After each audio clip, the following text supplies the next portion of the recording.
देश की वित्त मंत्री निर्मला सीतारमण ने बजट 2022 सदन के पटल पर रख दिया है। इस दौरान उन्होंने कई सेक्टर समेत फार्मिंग सेक्टर पर विशेष जोर दिया और आने वाले समय में गवर्नमेंट की पॉलिसी को देश के सामने रखा। इस दौरान उन्होंने ऑर्गेनिक फार्मिंग को बढ़ावा देने की बात कही। ऐसे में आज हम आपको बताते हैं कि ऑर्गेनिक फार्मिंग क्या है और आने वाले समय में सरकार इस सेक्टर में क्या कदम उठाने वाली है। क्या है ऑर्गेनिक खेती? ऑर्गेनिक खेती फसल उत्पादन की एक प्राचीन पद्धति है। आपको बता दें कि ऑर्गेनिक खेती को जैविक खेती भी कहते हैं। जैविक कृषि में फसलों के उत्पादन में गोबर की खाद यानी कि मैन्योर, कंपोस्ट, जीवाणु खाद यानी कि बैक्टीरियल फर्टिलाइजर्स, फसलों के अवशेष और प्रकृति में उपलब्ध कई प्रकार के खनिज पदार्थों या मिनरल्स के माध्यम से पौधों को पोषक तत्व दिए जाते हैं। ऑर्गेनिक खेती क्यों है खास? इस प्रकार की खेती में प्रकृति में पाए जाने वाले तत्वों को कीटनाशक या फिर पेस्टिसाइड्स के रूप में प्रयोग किया जाता है। जैविक खेती पर्यावरण की शुद्धता बनाए रखने के साथ ही भूमि के प्राकृतिक स्वरूप को बनाए रखती है। भारत में जैविक खेती करने वाले राज्य। भारत में सिक्किम देश का ऐसा पहला राज्य है जिसे 100% जैविक खेती करने के लिए ग्लोबल फ्यूज पॉलिसी अवार्ड दिया गया है। कैसे करें ऑर्गेनिक खेती? ऑर्गेनिक या जैविक खेती करने के लिए कुछ महत्वपूर्ण पहलुओं के हिसाब से काम करना आवश्यक है, जो इस प्रकार है। मिट्टी की जांच। यदि आप ऑर्गेनिक खेती करना चाहते हैं तो सबसे पहले आपको अपने खेत की मिट्टी की जांच करानी होगी, जो आप किसी भी निजी लैब या सरकारी एग्रीकल्चरल यूनिवर्सिटी की प्रयोगशाला में करवा सकते हैं।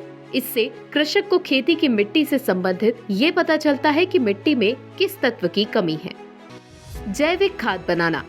जैविक खाद का मतलब ऐसी खाद से है जो पशु के मलमूत्र या फिर गोबर और फसलों के अवशेष से बनाई जाती है। आप वेस्ट डिस्पोजर की सहायता से ऑर्गेनिक खाद को 3 से 6 महीने में तैयार कर सकते हैं। ऑर्गेनिक या जैविक खेती के लाभ। ऑर्गेनिक खेती करने से भूमि की उर्वरक क्षमता अर्थात उपजाऊ शक्ति में वृद्धि होती है, जिससे उत्पादन अधिक होता है। जैविक खेती से पर्यावरण प्रदूषित नहीं होता और साथ ही पर्यावरण संतुलन बना रहता है। रासायनिक खेती की अपेक्षा ऑर्गेनिक खेती में पानी की आवश्यकता कम होती है।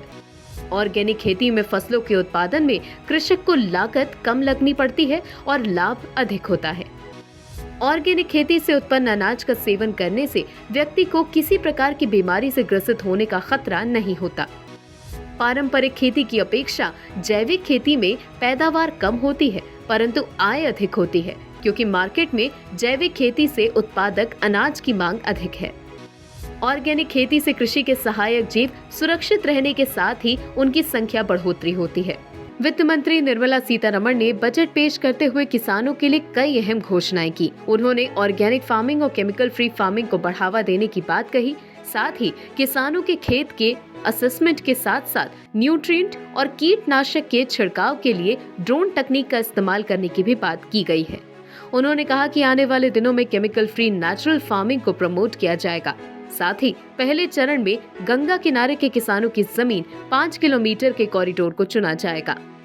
कुल मिलाकर कहा जा सकता है कि वित्त मंत्री ने किसानों का काम आसान करने की दिशा में एक घोषणा की है और भारत जैसा देश जिसकी मिट्टी से इस देश का अस्तित्व रोशन है, ये कृषि में विकास की दिशा में काफी अहम कदम साबित होगा। स्पेशल रिपोर्ट, जनहित टाइम्स।